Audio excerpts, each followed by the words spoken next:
امام علی مقام کو جو فلسفہ شہادت ہے وہ صرف سننے کی حد تک رہا ہے۔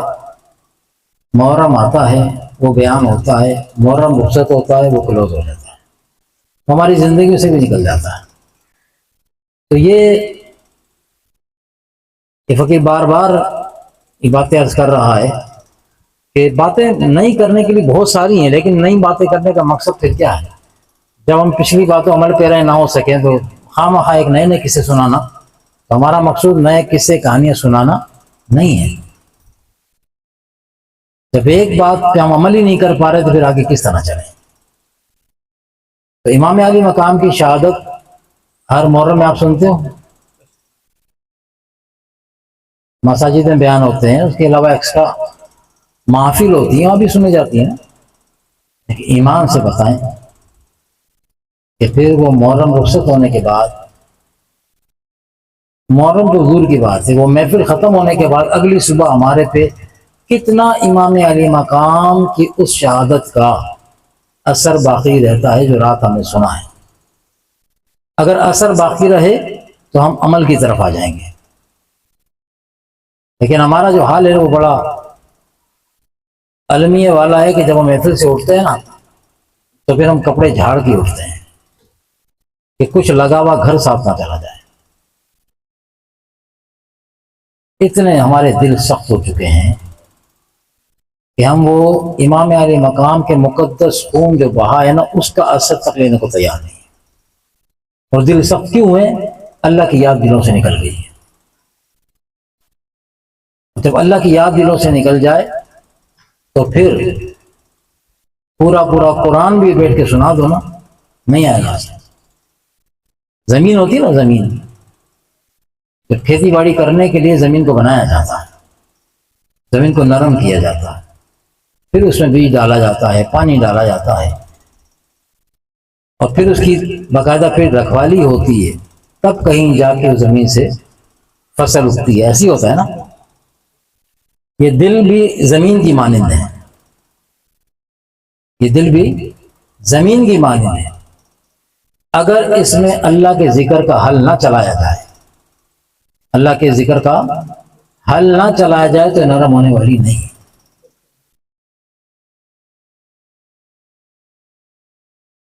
اللہ کے ذکر کا حل چلے گا، اللہ کے ذکر کی بوٹی لگے گی۔ ان تمام باتوں سے ہمیں کوئی سروکار نہیں۔ فقیر بار بار عرض کرتا ہے کہ اللہ نے ہم سے قرآن مجید میں ایک ہم سے چیز طلب کی ہے، ہمارے وجود میں سے کی ہے۔ وہ کیا ہے؟ آنکھ، دماغ، زبان، کان؟ کیوں نہیں؟ آنکھ بھی تو اہم ہے، دماغ بڑا اہم ہے، دماغ فیل ہو بندہ پاگل ہو جاتا ہے، کان اگر نہ سنے تو بندہ بہرا کہلاتا ہے، زبان بات کرنا بند کر دے، گونگی ہو جائے تو بندہ گونگا کہلاتا ہے۔ زبان اہم، کان اہم، دماغ اہم، ہاتھ پاؤں، یہ سارے پورا جسم اہم ہے۔ اللہ نے ظاہری اعضاء میں سے کچھ نہیں مانگا۔ اچھا چلو باطن کی طرف چلو، باطن کے اندر ہی بہت سارے اعضاء ہیں، ان باطنی اور ظاہری اعضاء جتنے ہمارے اعضاء ہیں اس میں سے اللہ نے صرف ایک چیز طلب کی ہم سے، اور اس ایک چیز پر ہی باقی پوری باڈی کی سلامتی کا انحصار ہے۔ اور وہ شے پتہ ہے کیا ہے؟ وہ کون سا عضو ہے؟ وہ عضو وہ ہے جسے آپ دل کہتے ہیں۔ اللہ نے دل مانگا ہے۔ دنیا میں بھی لوگ دلوں کے بڑے معاملات ہیں، دنیا کے معاملات میں بھی نا دلوں کے بڑے معاملات ہیں، دل بڑا مرکزی کردار ادا کرتا ہے۔ وہی دل جو ہم ادھر ادھر پھینکتے رہتے ہیں، نہ قدر لوگوں کے ہاتھوں میں دیتے رہتے ہیں، وہ قدردان نے وہی دل طلب کیا ہے۔ اگر اس دل کی قدر جاننی ہے، پہچاننی ہے تو مجھے دے دو، اس کا قدردان میں ہوں۔ کیسا دینا ہے؟ کیسا چاہیے اس کو؟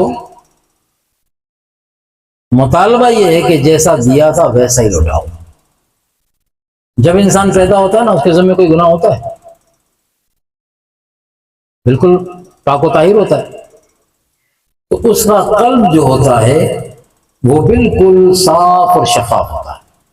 پھر جب بلوغت کی عمر کو پہنچتا ہے تو گناہ کرتا ہے، پھر ایک نقطہ اس پہ لگتا رہتا ہے اور پھر گناہوں سے زنگ آلود ہو جاتا ہے۔ اللہ تبارک و تعالیٰ جو دل مانگا نا، وہ گناہوں سے زنگ آلود دل نہیں مانگا، وہ تو گندا ہے، وہ پاک بارگاہ ہے۔ اس پاک بار میں ان پلید دلوں کا کیا کام؟ پاک بارگاہ میں پلید دلوں کا کیا کام کہ کوئی جگہ نہیں ہے وہاں۔ اس پاک بارگاہ میں والے نے جو طلب کیا ہے وہ پاک دل ہی مانگا ہے، وہ تو ہم نے گندا کر لیا اپنے معاملات کی وجہ سے۔ اب وہ صاف کیسے ہوگا؟ منہ گندا ہو جائے تو صابن سے رگڑ رگڑ کے دھو لیتے ہیں، فیس واش لگا لیتے ہیں، اپنے آپ کو چمکا لیتے ہیں۔ کپڑے گندے ہو جائے تو واشنگ پاؤڈر صابن سے دھو دھو کے چمکا لی جاتے ہیں۔ دل گندا ہو چکا، حدیث پاک اس پہ شاہد ہے کہ دل گندا ہوتا ہے، زنگ لگتا ہے دل کو۔ تو دل جو گندا ہو گیا، اب کیا اسے صابن سے دھو گے؟ دھو کس سے دھو گے؟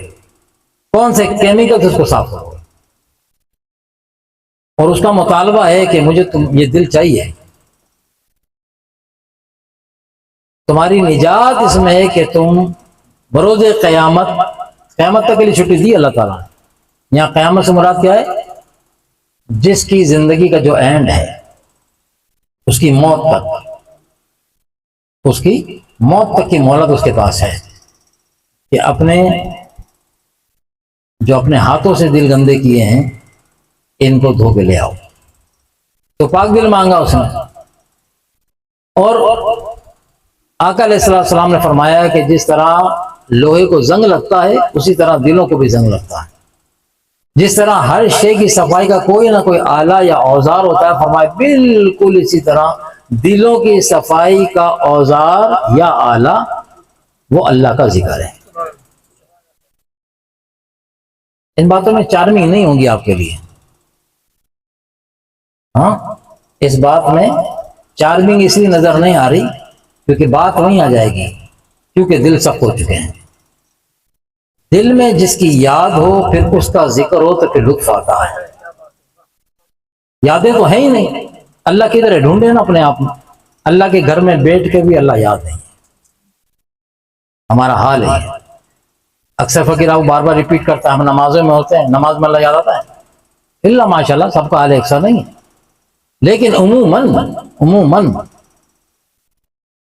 وہ 17 رکعتیں ہوں یا فجر کی 4 رکعتیں ہوں، دعوے سے کوئی کہہ دے کہ میں نے صبح 4 رکعت اللہ کے خیال میں پڑھی، 4 رکعت بھی چھوڑ، 2 فرض میں نے ایسے پڑھے کہ مجھے کسی کا خیال نہیں آیا تو میں نے جھٹک دیا نہیں۔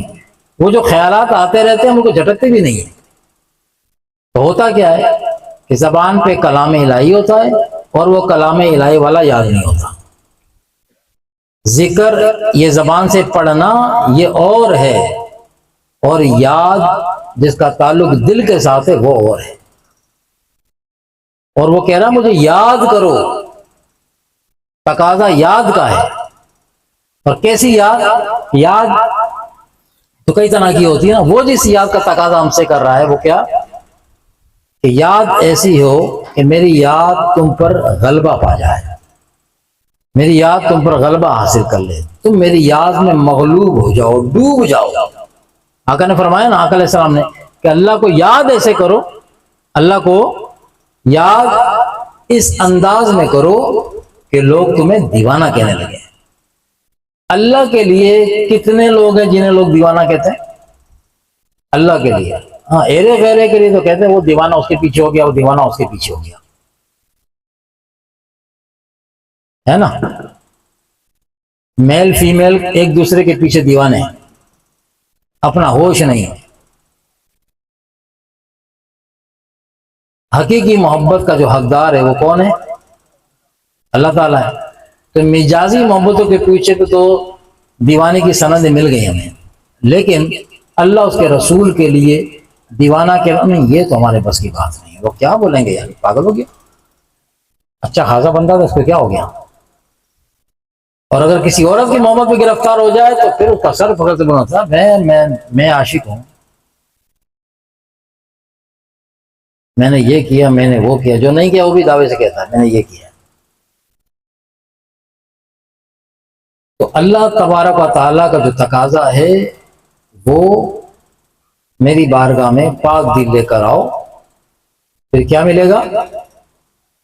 پھر تم کامیاب ہوگے. شرط ہے یہ.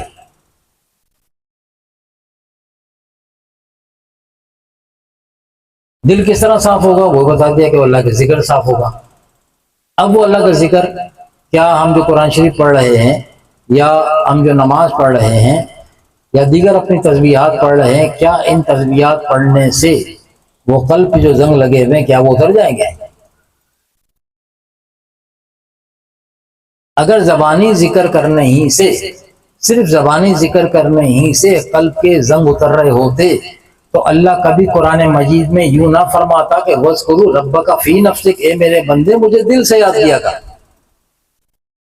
یا یوں کہہ لو بات سمجھنے کے لیے کہ زبان سے تو کرتا ہے ٹھیک ہے، دل سے بھی یاد کیا کر، کیونکہ دل یاد کا تعلق تو بیسیکلی دل کے ساتھ ہے.